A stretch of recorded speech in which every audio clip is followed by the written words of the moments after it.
घोड़े जाकर के दीपक के पास जहाँ जोत होती है वहाँ आग के पास आ रहे थे। मुंह पर जाए फिर गिर जाए, मुंह पर जाए, पूरा मुंह जल चुका था, ना जाने कैसे दिख रहे थे।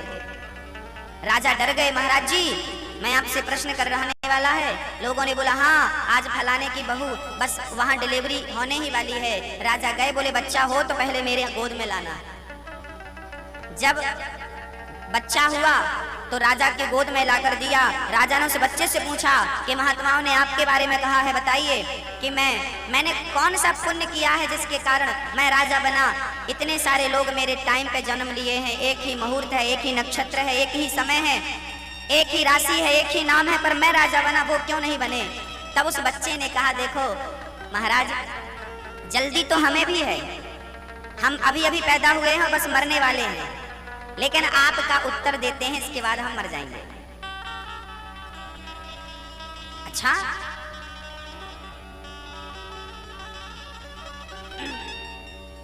जल्दी से उत्तर दीजिए। उस बच्चे ने कहा कि पिताजी राजा साहब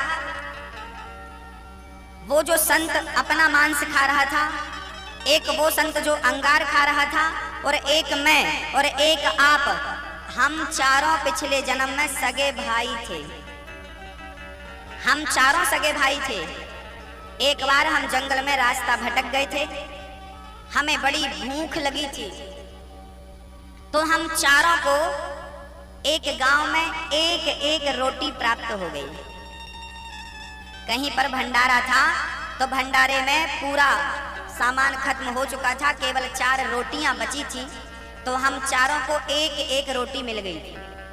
हम चारों रोटी लेकर आए, नदी के किनारे बैठे और रोटी खाने ही वाले थे कि एक भिखारी आ गया, एक गरीब आदमी आ गया और उसने रोटी मांगी। उससे मांगी जो आपको पहले पर्वत पर मिला, जो अपना मांस खा रहा था, उससे मांगी, भैया जी बड़ी भूख लगी है, हमें रोटी दे दो। तो उसने जवाब दिया कि हम तुझे रोटी दे देंगे तो क्या मांस खाएंगे, क्या खुद को नोच नोच कर खाएंगे। उसने ये कहा था कि हम दे देंगे तो क्या खुद नोच नोच के अपने मांस को खाएंगे।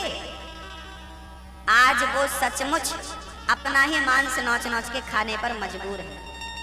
दूसरे के पास आया, भैया बड़ी भूख लगी है, एक रोटी दे दो। तो दूसरे ने कहा कि हम तुझे दे देंगे तो क्या अंगार खाएंगे। तो आज वो अंगार खा रहा है।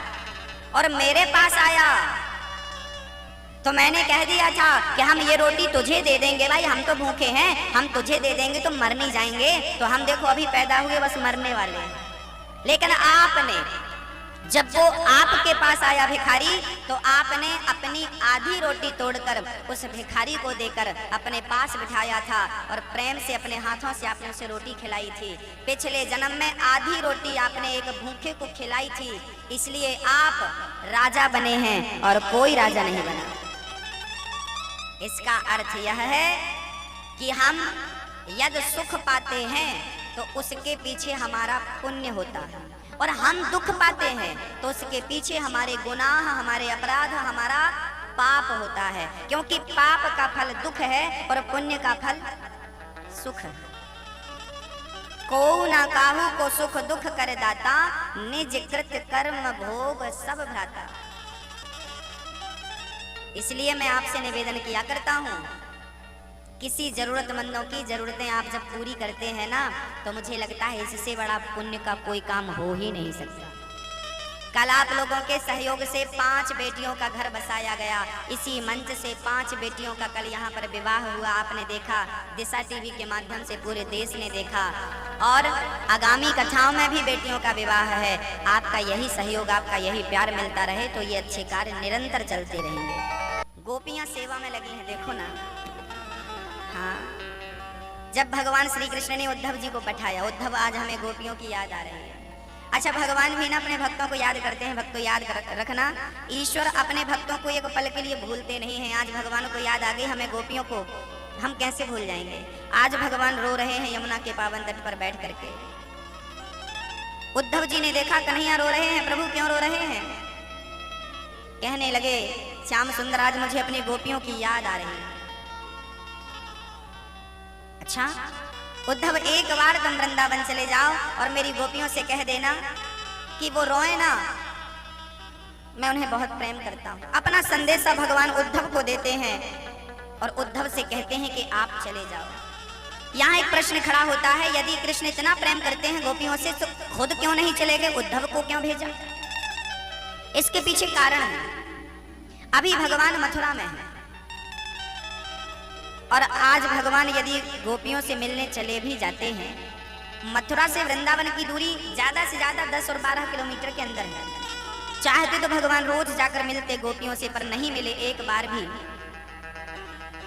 इसलिए नहीं मिले क्योंकि यदि भगवान वृंदावन बार बार जाते तो भगवान का दुश्मन जरासंध समझ लेता कि कृष्ण का प्रिय वृंदावन है और वो यहाँ के लोगों से प्रेम करता है, तो फिर जरासंध युद्ध करने आता तो वो भगवान को अटैक नहीं करता, भगवान को नहीं मारता, वो ब्रजवासियों पर आक्रमण करता और उन्हें कष्ट पहुंचाता। और भगवान अपने आप को कष्ट में डाल सकते हैं, अपने भक्तों को कष्ट में नहीं डालते। इसलिए भगवान ने अपने दिल पर पत्थर रख करके और गोपियों से दूरी बना ली। कहकर आए थे भगवान 2 दिन में आ जाऊंगा, अभी तक नहीं आए। क्या भगवान झूठ बोलते हैं? बोले ना, भगवान ने कहा था मैं 2 दिन में आ जाऊंगा। किसी ने कहा कि प्रभु जब वापस जाना ही नहीं था तो आपने ये क्यों कहा गोपियों से और माँ यशोदा से कि मैं 2 दिन में आ जाऊंगा, परसों वापस आ जाऊंगा? भगवान बोले यदि मैं कह के आता कि मैं कभी नहीं आऊंगा तो मेरी माँ और मेरी यशोदा, मेरी माँ और मेरी गोपियां उसी दिन मर जाती जिस दिन वो ये सुन लेती कि कृष्ण अब कभी नहीं आने वाला। कम से कम वो मैं कह के आ गया कि 2 दिन बाद आ जाऊंगा, तो 2 दिन के इंतजार में कम से कम वो इतने दिन जिंदा हैं, नहीं तो वो कब की मर जाती। इतना प्रेम करती हैं गोपियां, इतना प्रेम करती हैं गोपियां जिसकी कोई सीमा नहीं। आज उद्धव जी को भगवान ने कहा घनश्याम ने, कहा घनश्याम ने उद्धव से वृंदावन जरा जाना, वहां के गोपियों को ज्ञान का कुछ तत्व समझाना। बिरह के वेदना में वे सदा बेचैन रहती हैं, तड़प कर आह भरती हैं, रो रो कर ये कहती है प्रेम जगत में सार और कुछ सार नहीं, मन कर ले प्रभु से प्यार और कुछ सार नहीं। गोपियां भगवान श्री कृष्ण से मिलने के लिए लालायित हैं। चले उद्धव जी महाराज, चले मथुरा से जब कुछ दूर वृंदावन निकट आया, वहां से प्रेम ने अपना अनोखा रंग दिखलाया।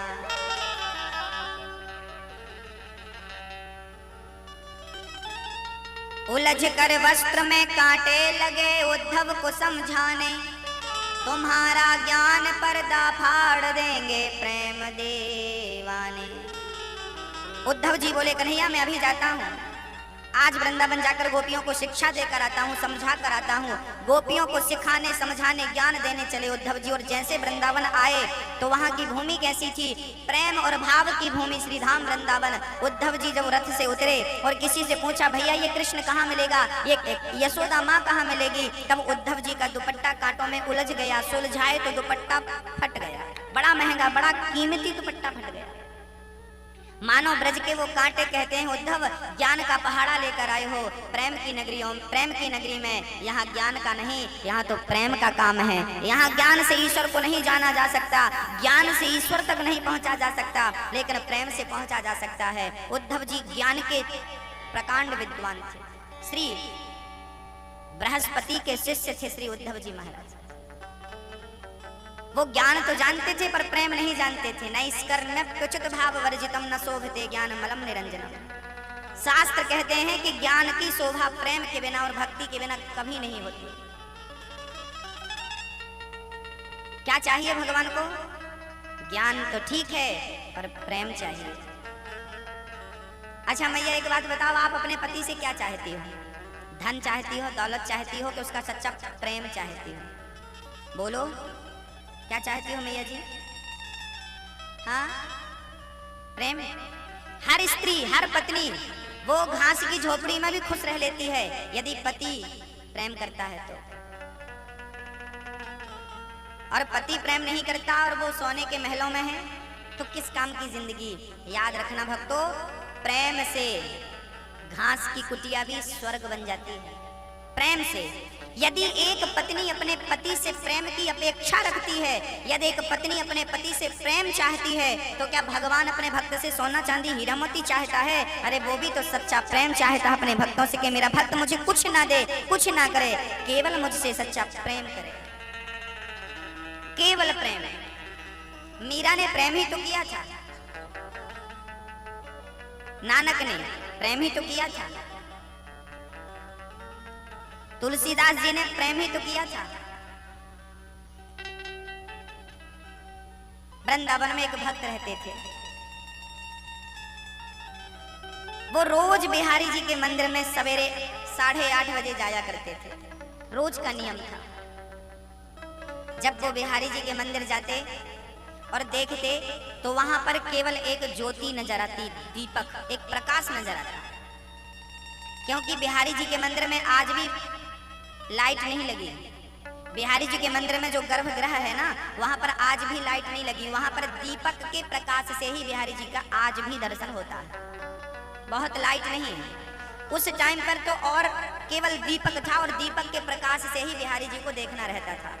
एक संत जी रोज जाया करते थे 8:30 बजे बिहारी जी का दर्शन करने, और जब वो दर्शन करने जाते ना तो उन्हें केवल दीपक का प्रकाश नजर आता, उन्हें लगता कि ये प्रकाश ही बिहारी जी है, और वो बिहारी जी प्रकाश को बिहारी जी समझ के लोग रोज अपने घर आ जाते थे। कुटिया यमुना के किनारे रहा करते थे। एक दिन वो दर्शन करने गए तो भक्तों ने भगवान की प्रशंसा की, आहा हा, आज बिहारी जी ने कितनी बढ़िया पीली पीली पोशाक पहन रखी है, कितना सुंदर मुकुट लगा रखा है, कितने सुंदर गले में माला है, कितना सुंदर ठाकुर जी का श्रृंगार है। पर ये साधु जी, ये भक्त तो बार बार देख रहा, भाई मुझे तो कुछ नहीं नजर आ रहा, मुझे तो सिवा प्रकाश के कुछ दिखता ही नहीं। बड़े दुखी हो गए संत, बाहर आए, बाहर भी लोगों ने चर्चा करी, आज तो बिहारी जी बड़े सुंदर। वो कुटिया में आ गए। दूसरे दिन फिर सुबह 8:30 बजे संत जी गए, और जब गए तो फिर भक्तों ने प्रशंसा, आज ने तो ठाकुर जी ने कितनी सुंदर गुलाबी वस्त्र पहन रखा है, कितना सुंदर माला, कितनी सुंदर श्रृंगार और मुकुट, कितना सुंदर बिहारी जी का। सारे भक्त भगवान का श्रृंगार देख रहे थे। अब ये भक्त आंखों में आंसू लेकर खड़े हो गए।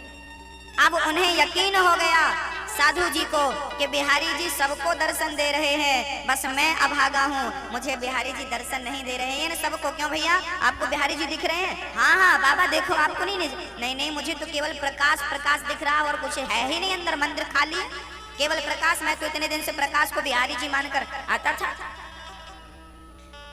साधु जी रोने लगे, मैंने कोई अपराध किया है, मैंने कोई पाप किया है, मैं अभागा हूँ, मैं दुष्ट हूँ, मैं पतित हूँ, जो बिहारी जी मुझे दर्शन देना उचित नहीं समझ रहे।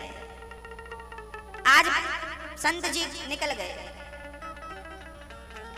और जाकर संकल्प ले लिया, बिहारी जी कल लास्ट बार मैं आपका दर्शन करने आऊंगा, यदि आपने मुझे दर्शन नहीं दिया तो आज के बाद मैं कभी वृंदावन आपके दर्शन नहीं करूंगा, यमुना जी में डूब करके मैं आत्मदाह कर लूंगा। अब ये बात जब संत ने कही कि आज कल आपने दर्शन नहीं दिया तो मैं मर जाऊंगा, ये बात बिहारी जी तक पहुंच गई। दूसरे दिन 8:30 बजे संत जी घर से निकले बिहारी जी से मिलने, आज नहीं दिखेंगे तो मर जाएंगे। चल पड़े। जब वो चले तो बिहारी जी की गली में रास्ते में एक कोढ़ी आदमी मिल गया। कोढ़ी, पूरा शरीर उसका कोढ़ से ग्रसित था, चमड़ी गल गल के जमीन में गिर रही थी, माबाद बह रही थी, पूरे शरीर से दुर्गंध आ रही थी। एक ऐसा आदमी जिसके पूरे शरीर में बीमारी ने कब्जा कर रखा था।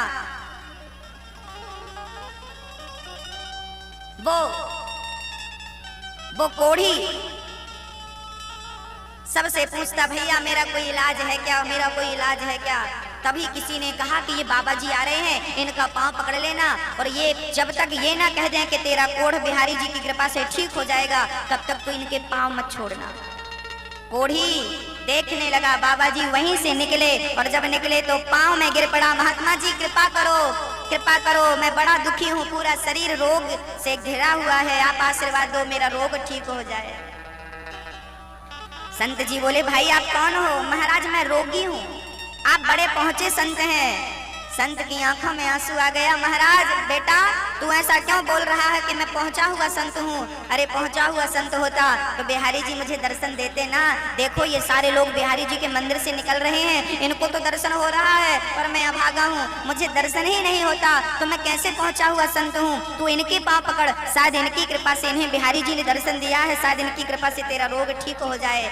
संत से बोला रोगी महाराज मैं तो आपके पाँव पकड़ लिया, जब तक आप नहीं कहोगे कि मेरा रोग ठीक हो जा तब तक मैं आपके पांव छोड़ने वाला नहीं। संत जी को लेट होने लगा, 8:30 बज चुके थे, 8:45 बज चुके थे, पांव नहीं छोड़ा उस भक्त ने। अब संत जी बोले ठीक है जा तेरा रोग ठीक हो जा, बिहारी जी तेरा रोग ठीक करें। बस ये कहना था कि कोढ़ी अपने आप धीरे धीरे स्वस्थ होने लगा और उसने हाथ छोड़ दिया। महात्मा जी गए और बिहारी जी के मंदिर में जैसे ही पांव रखा और जैसी दृष्टि डाली गर्भगृह की ओर तो बिहारी जी सुंदर श्रृंगार में नजर आ गए। आज संत जी को सुंदर से बिहारी जी, सुंदर सी बाकी झांकी, घुंघराले बाल, सुंदर सा मोर मुकुट, सुंदर सा माथा, सुंदर से गाल, सुंदर सी आंखें कजरारी आंखें, सुंदर सी होंठ, लाल लाल होंठ, ठाकुर जी के स्वरूप में स्वयं साक्षात पर ब्रह्म परमात्मा नजर आए। ऐसा लग रहा है कि वो बांसुरी बजाकर संत से कह रहे हैं और करीब आजा मेरे। संत जी और आगे चले गए और आगे, आंखों में आंसू थे। प्रभु इतना सुंदर आपका स्वरूप है और मुझे आज नजर आया, इसके पहले आप सबको दिखते थे, मुझे क्यों नहीं दिखे आप प्रभु? भगवान बोले संत जी भक्ता क्या बताऊं प्यारे, आज तक तूने मेरी भक्ति तो करी है पर आज तक तूने मुझसे कुछ मांगा नहीं, और जब तूने मुझसे कुछ मांगा ही नहीं तो मैंने सोचा कि मैं अपना मुंह तुझे कैसे दिखाऊं। तो मैं अपना मुंह दिखाने के लायक नहीं समझता था, मैं सोचता था कि मैं अपना मुंह कैसे दिखाऊं, तो मैं ही छिप करके रहता था। लेकिन आज उस कोढ़ी के लिए तूने कह दिया है कि जा तेरा कोढ़ दूर हो जाए, तो आज तुमने मांगा उस कोढ़ी के लिए, इसलिए आज मैं आपके सामने आकर खड़ा हूँ। आज तक आपने हमसे कुछ मांगा ही नहीं तो मैं मुंह स्वयं नहीं दिखा रहा था, आज तुमने हमसे कुछ मांग लिया तो आज मैं तेरे सामने आकर के खड़ा हो गया। चरणों में गिर पड़े संत जी। इसका अर्थ यह है कि भगवान की जो निष्काम भक्ति होती है, जब भक्त भगवान से कुछ नहीं चाहता तो भगवान भी लज्जित हो जाता है कि कैसा भक्त है ये, मुझसे कुछ नहीं चाहता। तो भगवान को भी शर्म आने लगती है, मैं इससे कैसे मिलूं, इसको कैसे दर्शन दूं। और जब भक्त कुछ मांग लेता है ना तो अच्छा लगता है भगवान को, चलो इसने कुछ मांग लिया, भगवान ने उस भक्त को हृदय से लगा लिया। आज आपने मुझसे मांग करके मुझे कृतार्थ कर दिया। कितना प्रेम है भक्तों का भगवान के प्रति, कितना प्रेम है। मैं अगर मांगूं तुझे तुम ना देना मुझे, वरना प्रेमी नहीं मजदूर हो जाऊंगा। भगवान की भक्ति करना तो चाहिए पर बदले में कुछ मांगना नहीं चाहिए, क्योंकि हम मांगेंगे ना तो अपनी हैसियत के अनुसार मांगेंगे और नहीं मांगेंगे तो भगवान देगा अपनी हैसियत के अनुसार देगा। मैया जी एक बात बताओ, जब आप छोटी थी अपनी माँ की गोद में, 5 महीने की थी, 6 महीने की थी, छोटा सा बालक जब अपनी माँ की गोद में होता है तो बताइए उस बच्चे को जब भूख लगती है तो क्या वो अपनी माँ से मांगता है माँ मुझे दूध पिला दो? उसे प्यास लगती है तो क्या वो मांगता है कि माँ मुझे प्यास लगी है पानी पिला दो? उसे कहीं दर्द होता है तो क्या वो कहता है कि मुझे यहाँ दर्द हो रहा है इलाज करा दो? अरे जैसे वो बच्चा कुछ कहता नहीं है फिर भी माँ समझ जाती है कि मेरे बच्चे को पेट में दर्द है, मेरे बच्चे को प्यास लगी है, मेरे बच्चे को अब भूख लगी है, मेरे बच्चे को ये चाहिए। जैसे माँ अपने बच्चे को बिना मांगे सब कुछ जान लेती है और सब कुछ दे देती है, ऐसे जब भगवान से भक्त सच्चा प्रेम करता है ना तो भगवान से कुछ मांगना नहीं पड़ता। भगवान समझ लेते हैं कि मेरे भक्त को कब किस चीज की जरूरत है और वो जरूरत टाइम से समय से परमात्मा स्वयं पूरी कर देते हैं, मांगना नहीं पड़ता। तो जो निष्काम भक्त हुआ करते हैं ना वो भगवान से मांगते नहीं, जो तेरी मर्जी हो दे देना, नहीं देगा तो भी खुश।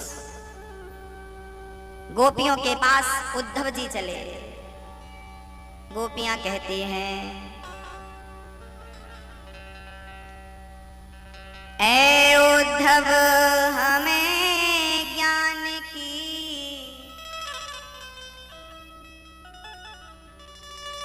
गोपियां कहती हैं उद्धव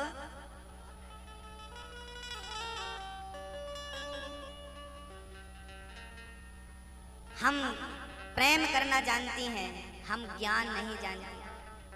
हम प्रेम दीवानी हैं, वो प्रेम दीवाना।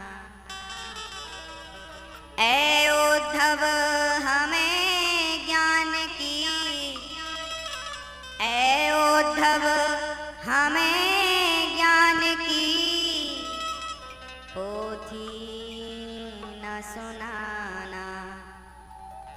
हम प्रेम दीवानी हैं, वो प्रेम दीवाना। हम प्रेम दीवाने हैं, वो प्रेम दीवाना। हमें ज्ञान मत दो, क्योंकि उद्धव ये प्रेम की बात है, ये तो प्रेम की बात है उद्धव, बंदगी तेरे बस की नहीं। तुम क्या जानो कि प्रेम क्या होता है, तुम्हारा कृष्ण क्या जाने कि प्रेम क्या होता है। सारी गोपियां शिकायत कर रही हैं, एक जन्म का नहीं जन्म जन्म का कपटी है। तभी भंवरा गुंजार करने लगा, चर्चा बड़ी अद्भुत है भक्तों। काला सा भंवरा राधा रानी के चरणों में गुंजार करता है। राधा रानी कहती है हट जा कपटी, तू कपटी काला है, कपटी है। राधा रानी उसे कपटी कहती हैं। उद्धव जी कहती हैं कि इसे कपटी क्यों कह रही हो? बोले ये काला है ना, कृष्ण भी काला है, ये दोनों कपटी हैं। क्या कपट किया? बोले क्या बिगाड़ा था सुपड़खा ने? शादी करने आई थी, नाक कान काट दिया। क्या बिगाड़ा था? क्या बिगाड़ा था? राजा बलि ने बामर बन के गया छल लिया। क्या बिगाड़ा हमने? हमें छोड़कर चला गया। एक जन्म का नहीं, ये तो जन्म जन्म का कपटी है। हम जानती हैं ठीक से, ठीक से कपटी है। उद्धव जी आए थे ज्ञान देने के लिए, पर बन गए प्रेमी। ज्ञान मार्ग ईश्वर तक जाता है, लेकिन उसके पहले भक्ति मार्ग पहुंच जाता है। ज्ञान मार्ग से चलकर पहुंचेंगे ना तो खतरा बहुत रहेगा, पर भक्ति मार्ग से होते हुए ईश्वर तक जाएंगे ना तो कोई खतरा नहीं। ज्ञान मार्ग कैसा है? बंदर के बच्चे जैसा। भक्ति मार्ग कैसा है? बिल्ली के बच्चे जैसा। बंदर का बच्चा स्वयं अपनी माँ को पकड़ता है, बंदरिया को। कभी हाथ कमजोर पड़ जाए और छूट जाए तो गिर जाएगा। तो ज्ञानी स्वयं भगवान को पकड़ता है, जबकि भक्त भगवान को नहीं। जैसे बिल्ली अपने बच्चे को पकड़ करके साथ घर जाती है, तब उसकी बच्चे की आंख खुलती है। जैसे बिल्ली बच्चे को पकड़ती है, ऐसे ही भक्त भगवान को नहीं पकड़ता, भगवान स्वयं अपने भक्त को पकड़ करके और उसे मंजिल तक पहुंचाते हैं। स्वयं भगवान भक्त को पकड़ते हैं, थामते हैं भगवान। चल पड़े। उद्धव जी आए थे प्रज्ञानी बनकर, प्रेमी बनकर के गए। प्रेम आवश्यक है, भगवान की श्रेष्ठ भक्ति है प्रेम।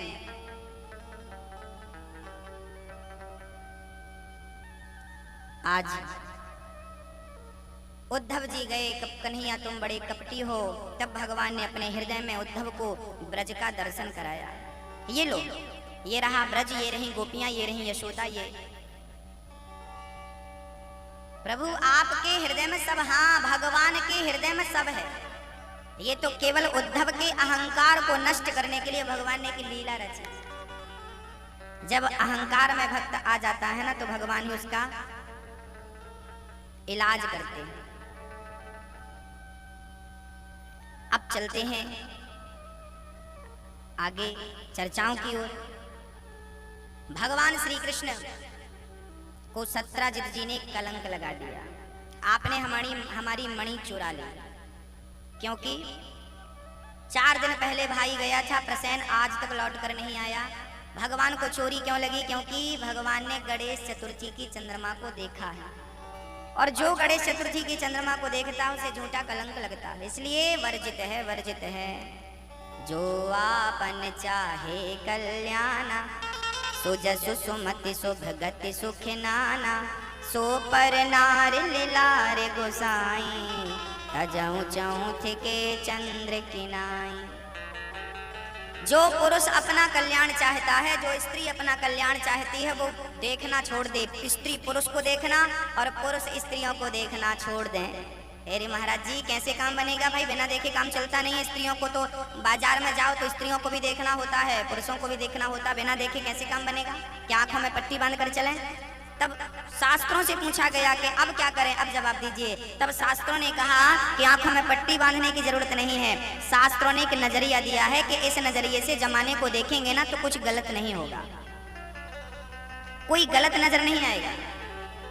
बोले कैसे देखना है? स्त्रियों को चाहिए कि वो पुरुषों को कैसे देखें और पुरुषों को चाहिए कि वो स्त्रियों को कैसे देखें। उनका एक नजरिया शास्त्र देते हैं। पुरुष को चाहिए कि आपसे उम्र में बड़ी स्त्री है, उसे माँ के रूप में देखना है, बराबर की स्त्री है उसे बहन के रूप में देखना है, आपसे उम्र में छोटी स्त्री है उसे पुत्री के बेटी के रूप में देखना है। यदि आप इस नजरिए से भगवान, इस नजरिए से स्त्रियों को देखें और स्त्रियां भी, पुरुष बड़ा है तो पिता, बराबर का है तो भाई, छोटा है तो पुत्र, इस नजरिए से स्त्री देखें, इस नजरिए से पुरुष देखें, तो फिर कोई विवाद ही नहीं होगा, कोई समस्या ही नहीं होगी, क्योंकि समाधान तो नजरिए में है ना। जाती रही भावना जैसी, प्रभु मूरत देखी तिन तैसी। याद रखना, ये संसार बुरा नहीं है, सृष्टि बुरी नहीं है। बुरी है तो केवल हमारी दृष्टि, बुरी है तो केवल, बुरा है तो केवल हमारा नजरिया। स्कूल में समकोण और षटकोण तो पढ़ाया गया, लेकिन दृष्टिकोण नहीं पढ़ाया गया, जिसकी बहुत जरूरत है। अब बताइए, स्त्रियों को पुरुष और पुरुषों को स्त्रियां देखें तो सही, पर नजरिया ये होना चाहिए। देखना बुरा नहीं है, ताकना बुरा है। यदि आप देख रहे हैं ना तो ठीक है, पर ताक रहे हैं तो ठीक नहीं है। शास्त्र हमें देखना सिखाते हैं और देखने का नजरिया कैसा होना चाहिए। अच्छा मैया जी, हमारे थोड़े से विचार बदल जाए ना तो पूरा भाव बदल जाता है, सामने का पूरा नजरिया बदल जाता है। एक उदाहरण से देखिए ना, आप मंदिर जाते हैं तो मंदिर में आपके सामने पत्थर की मूर्ति होती है, आप उसे क्या देखते हैं, क्या मानते हैं उसे? ये पत्थर है ऐसा मानते हैं क्या? नहीं ना, ये भगवान है ऐसा मानते हैं ना। तो वो पत्थर तो है, पर भक्त के भाव के कारण वो पत्थर में भगवान प्रकट हो जाते हैं और भक्त की मनोकामना पूर्ण करते हैं। तो भगवान ना पत्थर में है ना, भगवान जी महाराज रोटी बना के रखे थे, ठंडियों का टाइम था, बड़ी सर्दी थी, बाहर उन्होंने चूल्हा जलाया और अपने लिए 5 रोटियां बनाई और रोटी बनाकर रखी, अंदर घी की कटोरी लेने गए, तब तक बाहर एक कुत्ता आया और पूरी रोटी मुंह में दबा के भागा। नामदेव जी घी की कटोरी लेके दौड़ पड़े, प्रभु जी रुक जाओ, प्रभु जी रुक जाओ, सूखी रोटी मत खाओ, आपका दिया घी है, घी तो चुपड़ लो। लोग कह रहे हैं पागल हो गया है, कुत्ता रोटी ले गए तो कह रहा कि भगवान रोटी ले गए। नामदेव जी बोले तुम्हारे लिए कुत्ता होगा, पर हमें तो उसमें भी परमात्मा नजर आ रहे हैं कि ये भगवान है। और जब नामदेव जी रुके नहीं ना, तब कुत्ते से ही भगवान को प्रकट होकर भक्त को दर्शन देना पड़ा। अरे भगवान यदि पत्थर से प्रकट हो सकता है तो क्या चींटी के अंदर से प्रकट नहीं हो सकता? क्या मेरी माँ के भीतर से भगवान प्रकट नहीं हो सकता? क्या आपके भीतर से भगवान नहीं निकल सकता? क्या कुत्ते के अंदर से नहीं निकल सकता? भगवान सब जगह रहता है, सर्वत्र रहता है, हरि व्यापक सर्वत्र समाना, वो समान रूप से सब जगह है। बस भाव जहाँ मिल जाता है, प्रेम जहाँ मिल जाता है, बस वहीं प्रकट हो जाता है परमात्मा। दही में मक्खन तो होता है, पर मंथन जब तक ना हो तब तक दही का मक्खन कभी निकलता नहीं है, कभी बाहर नहीं आता। ऐसे ही ईश्वर तो कण कण में रहते हैं, लेकिन जब तक भाव का मंथन नहीं होगा, प्रेम का मंथन नहीं होगा, तब तक परमात्मा रूपी मक्खन निकल करके बाहर आने वाला नहीं है। प्रेम चाहिए उसको, नजरिया चाहिए, दृष्टिकोण चाहिए। संसार बुरा नहीं है, लोग कहते हैं संसार बुरा। महाराज आजकल तो जमाना खराब, लोग गाना गाते हैं, महाराज यार बहुत जमाना खराब हो गया। तो ये बताओ कि जमाना कब अच्छा था? क्या द्वापर युग में जमाना अच्छा था, जब द्रौपदी की भरी सभा में साड़ी खींची गई तब जमाना अच्छा था? क्या त्रेता युग में जमाना अच्छा था, जब जंगल से अबला नारी को उठा करके कोई ले जाता है चुरा करके, क्या तब का जमाना अच्छा था? अरे जमाना तो राम जी के टाइम भी अच्छा नहीं था, जमाना तो कृष्ण जी के टाइम भी अच्छा नहीं था, और जमाना तो हमारे टाइम भी अच्छा नहीं है। जमाना अच्छा नहीं है ये केवल बात है, जमाना हमसे है, हम जमाने से नहीं है। बताइए, जमाने से आप हो कि आप से जमाना? जल्दी से बताइए, जमाने से आप हो कि आप से जमाना है? जमाने से हम नहीं हैं, हमसे जमाना है। यदि हम अच्छे तो जमाना अच्छा, हम गंदे जमाना गंदा, हम बुरे जमाना, महाराज जी जमाना बहुत बुरा है। अरे जमाना बुरा नहीं है, हम बुरे। हम अच्छे तो जमाना बहुत अच्छा है, ये युग बहुत अच्छा है, लेकिन हम अच्छे नहीं है ना, इसलिए सब बुरे हैं सब।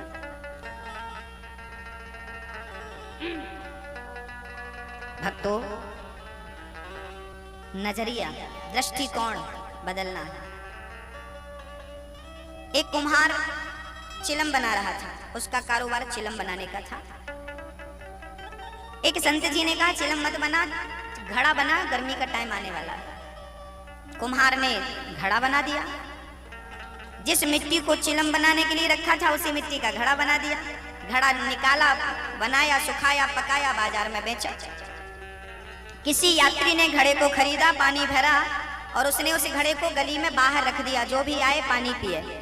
लोग ठंडा ठंडा घड़े का पानी पीने लगे और कहने लगे, वाह भाई, इस घड़े का इतना शीतल जल है, आनंद आ गया, सारी गर्मी भाग गई।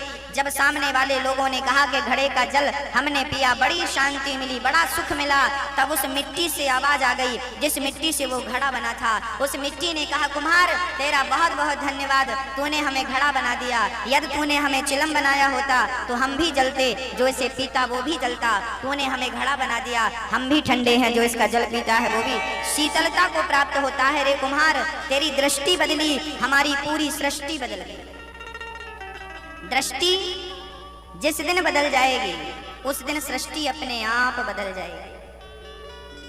हाँ, इसलिए जरूरत है दृष्टिकोण बदलने की। क्या बदल दो मेरी माँ? महाराज जी ये आदमी बहुत बुरा है, रहने दो ना। एक माँ बेटे जा रहे थे, एक माँ जा रही थी और उसका 10 साल का एक बेटा जा रहा था। सामने से एक महिला आई और उसने इसको गाली देनी शुरू कर दी। इतनी गालियां दी कि बेटा कहने लगा, माँ इसे डांटती क्यों नहीं है, ये देख कितना आपको गाली दे रही है। माँ बोली, बेटा कोई बात नहीं। तभी इस बहन ने, जिसने गाली दी उसको, ठंडी का समय था, इसने सफेद कलर की बढ़िया व्हाइट शॉल निकाली और शॉल ले जाकर के उसे उड़ा दी। बहन बहुत सर्दी है, ये शॉल ओढ़ लो। उसने शॉल पकड़ी और उठा करके जमीन में फेंक दी। हमें नहीं चाहिए तेरी शॉल, हम पर एहसान मत कर। तब इस माँ ने कहा, बेटा देखा? बेटा बोला, मैंने कुछ नहीं समझा, ये गाली आपको दे रही, आप भी गाली दो इसे। तब माँ ने कहा, बेटा देखो, मैंने इसे सफेद कलर की शॉल दी, इसने उठा करके जमीन में डाल दी, मिट्टी में मिला दी। जब इसने मेरा स्वच्छ वस्त्र स्वीकार नहीं किया, जब इसने मेरी निर्मलता को स्वीकार नहीं किया, तो मैं इसकी गालियों को क्यों स्वीकार कर लूं? देने दो ना इसे गालियां। इसने क्या मेरा वस्त्र स्वीकार किया? नहीं ना, तो इसकी गालियां मैं कौन स्वीकार करूं? देने दो। मेरा बिगड़ना क्या है? अच्छा, आप सभी मिलके मुझे गाली दो तो क्या बिगड़ जाएगा मेरा? और कोई 50 आदमी मिलके आपको गाली दे तो क्या बिगड़ जाएगा? याद रखना, गाली देने वाले का ही मुंह गंदा होगा। गाली देने वाले को ही ऊर्जा वेस्ट करनी पड़ेगी, गाली सुनने वाले को क्या है, सुनता रहेगा। इसलिए किसी की गाली का हम पर कोई असर नहीं होना चाहिए। एक चेला गुरुजी के पास आया, गुरुजी हमें गुरु मंत्र दे दो। गुरुजी बोले, वहां बैठो, अभी दे रहे हैं। तब तक वहां झाड़ू लगाने वाली आई और झाड़ू लगाती लगाती उसने एक झाड़ू जमाया उसको, उठ यहां से, बैठ गया। उसको बड़ा गुस्सा आया, पागल औरत, अरे मैं गुरुजी से मंत्र लेने आया हूं, जानती नहीं है मैं फलाने राजा का बेटा राजकुमार हूं, झाड़ू मारती है, जानती नहीं? गुरुजी ने कहा, बेटा जाओ, 1 साल बाद आना गुरु मंत्र लेने, तब तक तुम सीताराम सीताराम जपना, जाओ। अभी तुम गुरु मंत्र लेने के